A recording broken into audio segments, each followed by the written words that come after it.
Estamos de volta com Tribuna Livre e hoje falando sobre pressão alta, e a gente quer saber, você participa com a gente da nossa pergunta do dia. O que você faz para controlar a sua pressão? Você está sendo disciplinado?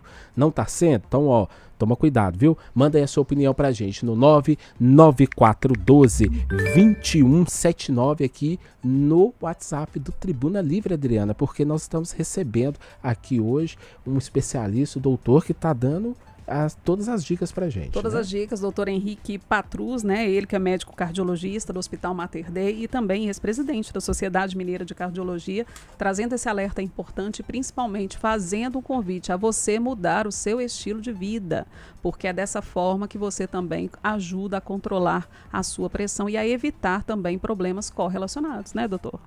É isso, uma mudança do estilo de vida implica não só no controle da pressão, mas também na prevenção de outras doenças cardiovasculares. E aí, gente, nós vamos entender agora um pouquinho sobre essa mudança que está tendo, essa nova diretriz. Quem chega agora aqui no Tribuna Livre é o Dr. Nelson Dinamarco. Ele é presidente da Sociedade Brasileira de Hipertensão. A Sociedade Brasileira de Hipertensão, juntamente com a Sociedade Brasileira de Cardiologia e a Sociedade Brasileira de Nefrologia, eles que elaboraram aí, divulgaram pra gente na semana passada essa nova diretriz. Vamos ouvir o que o Dr. Nelson chega aqui no Tribuna contando pra gente. Bom dia, Léo, bom dia, Adriana, bom dia a todos os ouvintes do programa Tribuna Livre. Eu sou o professor Nelson Dinamarco, presidente da Sociedade Brasileira de Hipertensão em Exercício. E, de acordo com as novas diretrizes que foram publicadas conjuntamente com as três sociedades, a Sociedade Brasileira de Cardiologia, a Sociedade Brasileira de Nefrologia e a nossa Sociedade Brasileira de Hipertensão, hoje o paciente tem uma classificação de pressão arterial diferente do que era anteriormente. Hoje o paciente é considerado normal quando ele tem a pressão arterial menor do que 120 por 80 milímetros de mercúrio, ou seja, menor do que 12 por 8. Hoje a gente chama o paciente de pré-hipertenso, ou seja, ele tem uma pré-hipertensão quando ele tem valores entre 120 e 139 e ou 80 por 89, ou seja, ele fica entre 12 e 13,9 e 8 e 8,9. A partir dali, a partir de 140 por 90, 140 e ou 90, maior ou igual, né? Esses pacientes são considerados hipertensos. A partir dali você tem 3 estágios de hipertensão. O que mudou em relação à diretriz anterior, o que está causando um pouquinho de dúvida?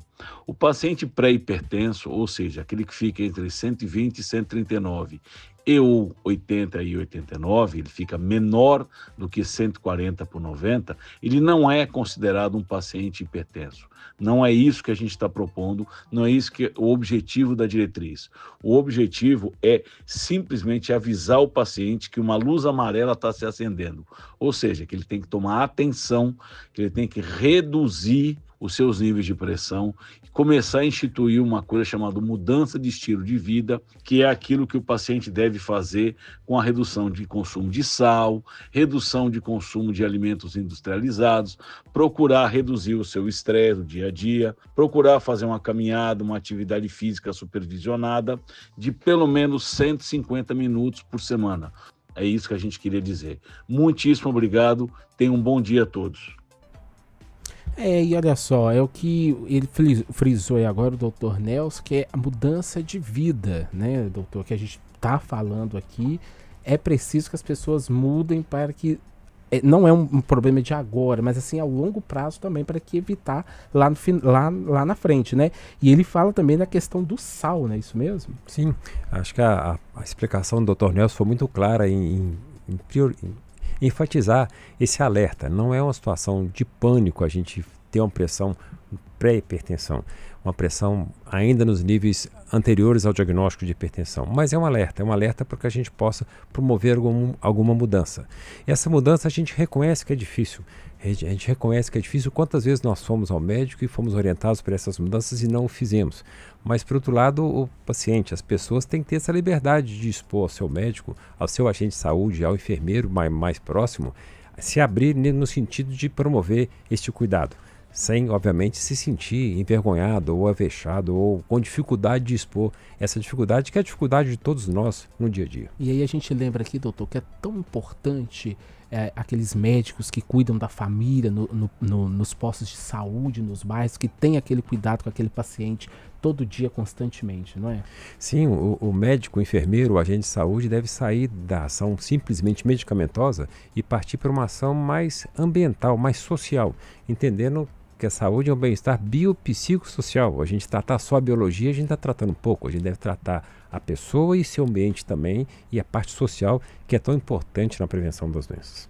Só vou trazer aqui algumas perguntas, porque realmente tem muita gente participando, doutor, e você, inclusive, que está escutando a gente, está acompanhando a gente pela TV Horizonte, pelo YouTube, também pode participar, tá? Manda sua pergunta ou então responda a nossa questão, que é: o que você faz para controlar a sua pressão arterial, tá? 99412-2179. O senhor falou do sal, né? Que a gente precisa reduzir o consumo. A Cláudia primeiro está dando bom dia aqui pra gente. Bom dia, Cláudia. E diz que adora escutar a gente, porque todos os dias a gente traz assuntos que ajudam no dia a dia de todo mundo. Obrigada, Cláudia. Que bom que você pensa dessa forma também. É dessa forma que a gente procura trabalhar para fazer aqui o Tribuna Livre, e a gente né, está Léo? aqui para isso, né? Para ajudar. Exatamente. Não é por acaso que se chama Tribuna Livre, tá bom? Aí ela pergunta, doutor Henrique, o que o senhor tem a falar a respeito do sal rosa? Ou então o sal integral para pressão. Magnésio ajuda a baixar a pressão? Olha, inicialmente sobre o sal. O que importa é a quantidade de sal. Independente de um atributo ou outro daquele sal, o que impacta mesmo é a quantidade de sal. Isso a gente deve prestar muita atenção nos alimentos conservados em sal, os alimentos embutidos, industrializados, em que o sal é um bom conservante, ele evita a proliferação de bactérias, então a indústria usa para a conservação dos alimentos. Então esses são os piores. E evitar o sal de mesa, o acréscimo do sal. Um pouco de sal no tempero da alimentação não faria tanto mal, se a gente prestar muita atenção nos alimentos que vêm condicionados ou preparados com sal, os alimentos industrializados, e evitar o saleiro de mesa. E qual tipo de sal, isso não faz muita diferença. O importante é a quantidade. Aqueles temperinhos prontos, aquilo tem muito sódio? Tem que ver na formulação deles. É ler bula, né? Ler rótulo, gente. Passar a ler rótulo, tá? Não é de hoje que a gente está falando isso. Né? Exatamente. A gente tem que ter esse hábito de ler rótulo para saber a quantidade dos ingredientes ali, das substâncias, né? A quantidade de sódio, a quantidade de magnésio, a quantidade de tudo. Magnésio ajuda a baixar? Não, magnésio não há uma evidência científica cabal ou final de que o magnésio ajude nas doenças cardiovasculares. Tá. Então não há uma recomendação precisa em relação a isso. Abrir menos caixas, né, doutor? Apesar da nossa vida, correria, que, né, a gente optar por produtos menos industrializados e tentar uma coisa mais orgânica, né? Sim, essa é a orientação. E se a gente for pensar bem, a maioria de nós alimenta-se fora, almoça fora, nos intervalos de trabalho. E se a gente for ver um self-service, acho que uma orientação interessante seria, ao chegar no self-service, fazer uma vistoria de que está sendo servido. Pensar o seu cardápio antes, eu vou comer isso e aquilo, para a gente evitar, quando a gente entra na fila, de pegar um alimento, outro alimento, que às vezes faz parte do mesmo grupo de alimentos. Você pega uma batata, um macarrão, um arroz, tudo carboidrato. Aí você pega uma carne mais gordurosa, outra carne. Então, antes de passar no self-service, fazer o seu cardápio, eu vou comer um pouco, uma salada, um pouco de carboidrato, uma carne mais magra e pronto. Vai com aquilo na cabeça e faz o seu prato com essa orientação prévia. Começa pela salada, né? Isso. Porque às vezes enche o prato de tropeiro, enche o prato de carne de porco, costelinha. É uma indireta, não, né? Não, porque que bom. Você... E aí esquece da salada, mas eu sei que você come salada. Eu como salada. Exatamente. E a Mari Oliveira de Souza, ela tá falando que é do bairro União, que está de férias curtindo esse programa maravilhoso, tá dando bom dia pra gente. Bom dia, Mari. E olha só, ela diz assim, gente, que ela não tem pressão alta, mas os familiares dela, a maioria tem. E ela acredita que para manter a pressão boa, tem que controlar o emocional e acha muito importante evitar situações estressantes e saber que tudo passa. Ela diz que faz atividade física e procura uma alimentação saudável. Muita salada, muita coisa crua e menos gordura. Ela tá certa, né, doutor? Certíssimo. Deu uma aula pra gente aqui de como fazer a prevenção. Sabe outra pessoa que está dando aula aqui também? Ô, Valda, eu vou fazer uma terapia com você. Como é que você consegue fazer isso? É a Valda do Itacolomi. Escuta essa, doutor. Ela é lá de Sabará. Um abraço, viu, querida? Ela está falando o seguinte, doutor, que ela vem de uma família onde a mãe dela é hipertensa. Ela tem 9 irmãos e os irmãos também já mostraram alteração de pressão. Ela, em contrapartida, tem 56 anos e a pressão, os médicos falam que é pressão de jovem. Olha só que beleza. Ela evita estresse desnecessário. Ela evita noites mal dormidas. Ela prefere comida com pouco sal. Ela mantém o peso dela em dia, comida saudável. Ela evita embutidos sempre que possível, industrializados também. Aí ela parou com a atividade física, mas na verdade imagino que seja academia, mas ela prefere caminhar. E também fazendo as coisas do dia a dia, ela vai conciliando com a caminhada. E ela prefere caminhar do que sair de carro. Aí ela sai a pé para fazer a caminhadinha dela. Então, obrigada, gente, pela programação, é o que ela diz. Maravilhosa, Rádio América. Obrigada, Valda. Tá vendo? Evitar estresse desnecessário. Que beleza, gente. Tá com o segredo da vida saudável. O segredo da vida é ser simples, né? Só que ser simples tem ficado tão difícil ultimamente, né? Parabéns a Valdo aí pela orientação e pelo cuidado. E essa questão, né? Deixa o carro, né, estacionado, ou em vez de pegar o elevador, sobe a escadinha, sobe a escada do prédio. São pequenos hábitos que podem ajudar, né, doutor? Isso conta. A atividade física orientada pelo colega presidente da Sociedade de Hipertensão, 150 minutos por semana, às vezes a gente não tem tempo e não tem ocasião. Se a gente puder intercalar e ser mais ativo, subindo escada ou andando a pé ou fazendo mais atividade física, a gente consegue fazer um pouco de atividade física que também faz bem ao coração. E você aí de casa, você é daqueles que enche o prato de tropeiro ou você come salada? Você cuida da sua pressão? Manda pra gente. Como é que você controla a sua pressão? 99412-2179. Vai respondendo que a gente vai fazer um rápido intervalo, é rapidinho, e voltamos com a sua participação aqui no Tribuna Livre.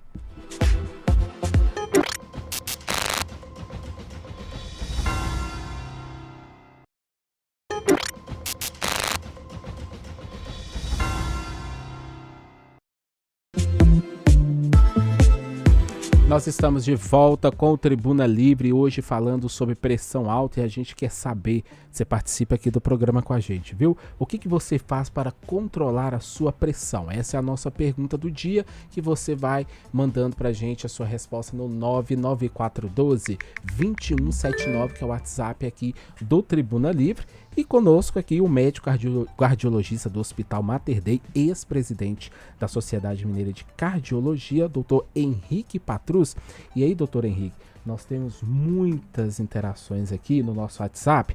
E aí a Flávia Santos, lá de Londres, ela tá dando bom dia pra gente.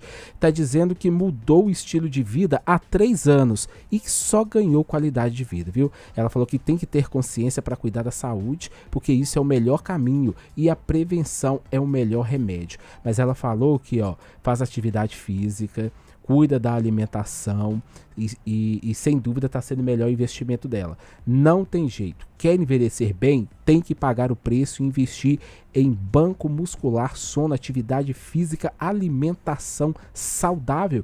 E está falando para a gente aqui um ótimo tema, viu? Que ela faz o básico e sem transferência de responsabilidade. Estou tão orgulhosa aqui dos nossos ouvintes, espectadores, mundo, né? A gente está tão orgulhoso. Vocês estão ganhando estrelinha, doutor Henrique, não estão, doutor? O objetivo, a mensagem é que o centro do cuidado está com a gente mesmo. Então a gente pode fazer muito e deve fazer pela gente o que a nossa colega de Londres está fazendo muito bem. O que ninguém pode fazer pela gente, mas também, sendo necessário, a gente pode buscar ajuda dos profissionais de saúde, dos enfermeiros, do agente de saúde, do médico, para um apoio, para uma avaliação, para uma orientação. Mas a motivação é nossa. Com certeza. Aqui o Nelson falando o seguinte, mais um que é uma estrelinha. Minha pressão sempre foi estável. 12 por 7, 12 por 8. Ele evita carnes gordurosas e faz atividade física diariamente. Manter, né? Tudo isso para controlar essa pressão, manter nos níveis ideais. Tá, Nelson? Parabéns aí para você. O Sérgio Nogueira. Ô, Léo, bom dia. Pressão alta. Quando passa, né, falando, né, sobre a questão da pressão, da mudança da diretriz, aqui traduzindo a mensagem dele, ele está perguntando sobre a indústria farmacêutica. Será que isso não é estratégia da indústria farmacêutica para faturar mais, não, doutor? Não, eu diria que isso é um mito. A indústria farmacêutica tem seus objetivos comerciais, como qualquer indústria, mas ela é muito regulada. As pesquisas científicas são bastante reguladas pelos organismos reguladores. Então, para se aprovar uma medicação, ela tem que provar benefício em pesquisas clínicas controladas e bastante vigiadas. E depois disso, merece uma publicação científica, e depois a publicação científica é analisada, as diretrizes servem servem para também analisar essas publicações científicas e estabelecer um consenso para que os médicos possam trabalhar. E depois tem também o crivo do médico e da avaliação individual do médico. Então, portanto, a indústria farmacêutica, eu acredito que as suas pesquisas de desenvolvimento ajudam ao tratamento da saúde como um todo, e todos esses organismos, essas instâncias, servem para individualizar o tratamento e adequar o tratamento àquela pessoa sem nenhum viés comercial ou de marketing ou comercial que seja. Eu acho que está aí para trazer benefício e ser aplicado para as pessoas que precisam individualmente, caso a caso. Doutor, agora falando, focando um pouquinho mais nas mulheres que estão aí entrando na menopausa, chegando nesse período, há um aumento da pressão, elas têm que ter um cuidado redobrado? Sim, à medida que a mulher conquistou o espaço na sociedade, o espaço de trabalho, o espaço de luta, o espaço de voz, que lhe pertence de fato, ela acabou incorporando alguns riscos também e principalmente os hábitos de vida inadequados, que era antes uma atribuição do homem que trabalhava. Então a mulher, quando entrou nesse campo de trabalho, acabou incorporando esse risco maior. Além disso, a questão hormonal também é importante. Na menopausa, por uma transição hormonal, acaba tendo uma maior prevalência da pressão alta nessa fase, também com um pouco mais de ganho de peso e outras várias mudanças corporais. Então a mulher deve estar atenta sim a se proteger desse ambiente hostil, que é o ambiente de trabalho e o ambiente de luta, que é dela, mas deve, por outro lado, ficar atento na prevenção e também se proteger dessa transição hormonal que é muito impactante na menopausa. Doutor, ter um aparelhinho de pressão em casa é bom? Olha, é bom sim, para que a gente possa monitorizar a pressão e possa informar o médico sobre as medidas de pressão. Por outro lado, não deve ser usado como fator estressor. Ao medir uma pressão um pouco mais alta, a pessoa dali tem um estresse danado, procurar o pronto-socorro e lotar as emergências do hospital por uma pressão um pouco mais alta. Mas a medida rotineira da pressão em casa serve para orientação ao médico na próxima consulta. Como o médico ajusta a medicação, mede a pressão, uma vez por dia, uma vez a cada 2 dias, a cada 3 dias, e leva um gráfico para o médico para que ele possa ajustar o próximo passo ou para frente ou para trás. Mas, repetindo, não deve ser um mecanismo de estresse, de tensão que gera, minha pressão está alta, eu vou procurar o pronto-socorro urgente aqui porque está alta. Não, isso não. Ficar medindo de 10 em 10 minutos a pressão, né? Naquela coisa neurótica, não precisa disso, tá, gente? Muita calma nessa hora, porque é mais para ter o controle mesmo da pressão, né? Perfeito.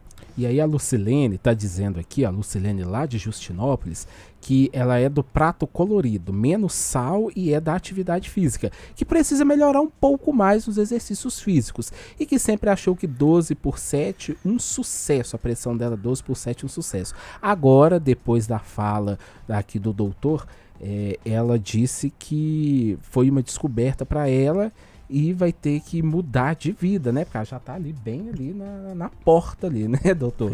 E vamos firmes nos cuidando. É isso mesmo, viu, Lucilene? Vamos firme, não pode parar de se cuidar. Agora, doutor, falando agora também das crianças. É comum criança ter pressão alta? Olha, não é comum, mas deve ser monitorizado e deve ser investigado. A criança, sempre ao contato com o pediatra, ao contato com o médico, ela faz aquela parte pré-natal, depois a criança pequena, a criança, o adolescente, o pré-adolescente, o adolescente, deve sim ter sua pressão aferida, porque nesses casos é incomum, mas provavelmente há uma causa secundária de pressão alta, seja uma doença renal, seja uma doença hormonal, da suprarrenal ou do corticoide, e outras doenças que podem afetar a pressão na criança, que são tratáveis de outra forma que não essa medicação de uso crônico da forma do adulto. Então é raro, mas deve ser alertado e deve ser atentado para esse diagnóstico. Eu queria falar também um pouco dos sintomas, porque a hipertensão, ela é uma doença silenciosa, os sintomas se confundem muitos com outras, né, questões, ou até mesmo são minimizados, né? Às vezes a gente está com uma dor de cabeça persistente, a gente encontra desculpa para tudo, né? Estou estressada, é aquilo que eu comi e tudo, e a gente não vai levando em conta realmente se a pressão está ok ou não. Quais que são os sintomas, a quais sinais que a gente deve ficar atento? Sobretudo, ele é uma doença assintomática, não dá sintoma nenhum. Muitas vezes a gente pode ter uma tonteira, uma dor de cabeça, mas é um fator que às vezes confunde. O fato é que a gente deve pesquisar a hipertensão através da medida rotineira da pressão, através do aparelho de pressão. sempre fazer esse monitoramento, tá Sim. sempre de olho nisso. Quando a pressão estiver gerando sintomas, seja dor de cabeça, tonteira, ou dor no peito, ou falta de ar, é porque aí sim é uma hipertensão mais grave com uma repercussão. Nesse caso, sim, um nível de pressão mais alto associado a sintomas é a necessidade de uma avaliação mais imediata, mais urgente. Aquela dor na nuca é pressão alta. Pode ser que sim, pode ser que não. Mas é um sinal. É um sinal de alerta. Entendo. E aí, doutor, no dia 29 de setembro é o Dia Mundial do Coração, né? E é uma data importante também para a gente aumentar a conscientização contra as doenças cardiovasculares e também hipertensão. Sim, esse dia foi estabelecido pela Organização Mundial da Saúde como o Dia do Coração para justamente motivar a conscientização e a prevenção, visto que as doenças cardiovasculares não é só um problema somente do Brasil, é do mundo inteiro. No mundo inteiro, e a gente precisa se cuidar. É o que o doutor Henrique disse agora há pouco, né? A gente tem que fazer por nós o que os outros não conseguem fazer, né? A gente precisa ter essa consciência de cuidar do nosso corpo, né? De cuidar da nossa mente, de cuidar dos nossos hábitos de vida. Eu acho que os nossos ouvintes e espectadores trouxeram bem. E imaginei, viu, gente, que a gente teria mais pessoas com pressão descontrolada do que com pressão controlada. E eu fiquei muito feliz, imagino que vocês também, né? Da gente ter tido aqui tantos depoimentos interessantes e saber que vocês estão se cuidando. Serve de estímulo, principalmente para quem está ouvindo, ainda não começou a fazer atividade física, que ainda está lá com saleiro, né? Colocando salzinho na comida. Você que está almoçando, né? Muitas vezes está ouvindo a gente no aplicativo, está escutando o rádio, tem o sal aí na mesa, tira o sal, vai tentando comer, retirar um pouquinho, temperar de uma outra forma, né? Hoje a gente tem tantos recursos para colocar a comida tão mais gostosa, né? Dar outros sabores. É bom experimentar também, né? Novos sabores. Então, tudo isso veio de estímulo também para a gente e para a gente conscientizar quem está aqui no nosso Tribuna Livre. O intuito do programa nunca foi, e não é mesmo, fazer esse alarde, né, doutor Henrique, da pressão 12/8 como pré-hipertensão. É um fato, de acordo com essa nova diretriz, assim está sendo considerado, mas se você está com a pressão 12/8, é sinal amarelo. Fica tranquilo, mas vai controlando, né, para não piorar, né, doutor Henrique? É mais Sim. nesse sentido. É importante essa orientação, não é motivo de alarme, não é motivo de sair correndo para a emergência do hospital, mas sim um motivo de conscientização e de orientação. Lembrando que o tratamento medicamentoso, o tratamento com medicação, está indicado para as pessoas que têm diagnóstico de várias medidas de pressão, geralmente medidas no consultório, medidas em casa e medidas aleatórias para a gente tirar aquela pressão de alarme, aquela pressão reativa, acima de 14/9. Então, nesses valores não é indicado medicação de imediato. É sim no segmento, talvez seja indicado, o médico pode orientar esse melhor momento do início da medicação. Quer fazer Pois não, Léo. E aí, não, porque aí nós estamos chegando, aproximando na hora do almoço. Chegou a mensagem aqui agora da Maria do Socorro. Ela é lá do bairro Jardim Guanabara, sabe? Jardim Guanabara. Ela diz que o programa tá ótimo, que ela tá adorando o programa e que não usa há muitos anos nenhum tipo de tempero pronto, que ela usa alho amassado na hora, cebola, pimentão, salsa, cebolinha caseira, tudo isso. Que ela toma um comprimido de Metropol, doutor? Metropolo, Isso. por dia e um de Deve ser para colesterol. Vastatina, porque já fez cirurgia para a troca de válvula da aorta. Que a pressão dela é sempre 12/8, 12/7, 11/8, 11/7, e que morreram, já teve parentes que morreram com mais de 80 anos e tinham pressão 12/8. Cuido muito da alimentação, não só dela, mas de todos da casa dela, e que faz hidroginástica e caminhada. A Maria do Socorro está no caminho certo. Eu acho, nossos ouvintes estão de parabéns com os cuidados. Henrique? Maravilhoso. Tem gente perguntando aqui como que eu olho a numeração da pressão. E qual que eu devo ter, mas a Thaís do bairro Maria Tereza. Madre Tereza, será? Deve ser Madre Tereza. Né? Como que eu olho a numeração da pressão? A gente costuma simplificar a medida de pressão como 12/8, mas na verdade o numeral que aparece no medidor é 120/80. É uma simplificação, cortando um zero ali. Então, tá a pressão que mais chama atenção é a pressão que mais seria grave, seria a pressão mínima. Esse 8, quando passa para 9, para 10, seria mais agravante de risco. Mas a gente olha as duas juntas. Ok, então. Então, alerta do Dr. Henrique, né, e também os esclarecimentos do Dr. Henrique Patrus, ele que é médico cardiologista do Hospital Mater Dei e ex-presidente da Sociedade Mineira de Cardiologia. Dr. Henrique, o senhor se prepare, porque a gente, quando gosta do convidado, a gente faz convocações a ele. Exatamente. Tá certo. Então, o senhor está mais que convocado a voltar aqui ao nosso Tribuna Livre, porque nossos ouvintes também, nossos espectadores, com certeza adoraram, tá? Obrigado, é uma oportunidade da gente esclarecer a população, de ter o autocuidado e de ter um entendimento das questões de saúde de uma forma muito clara e com a formação verdadeira que vocês promovem aqui na rádio e na TV. Muito obrigada. Muito obrigado, viu, doutor? Bom, o Tribuna Livre fica por aqui, mas